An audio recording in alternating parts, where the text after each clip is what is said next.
কি রাগ করলা, বলো বিসমিল্লাহ, বলো সুবহানাল্লাহ। এই কথাটা যে ভাইরাল, এটা বললে আমলনামায় গুনাহ উঠে যেতে পারে যে কারণে, এবং কি এটা মারাত্মক একটা বিষয়। দুইটা বিষয় এখানে রয়েছে। আপনারা দেখছেন যে কিছুদিন পর পরই সোশ্যাল মিডিয়াতে একটা ট্রেন্ডিংয়ে আসে, কাঁচা বাদাম থেকে শুরু করে একটার পর একটা ওই কিরে মধু মধু এরকম জিনিস পোলাপান এটা ছড়ায়। তো এই যে একটা দেখলাম ভিডিওতে সোশ্যাল মিডিয়াতে, হাত দেখতেছে গণকের মতো, সে হাত দেখাচ্ছে আর এমন কথা বলতেছে যেটা জীবন সকলের জীবনের সাথে মিলে যেতে পারে।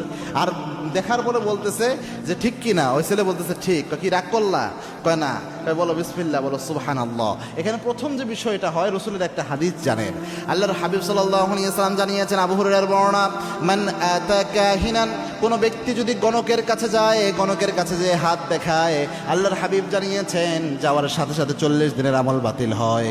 আরেক বর্ণনায় এসেছে, আল্লাহর হাবিব বলেছেন, রসুলের উপর যা নাজিল হয়েছে সব কিছু অস্বীকার করার গুনাহ আল্লাহ আমল নামায়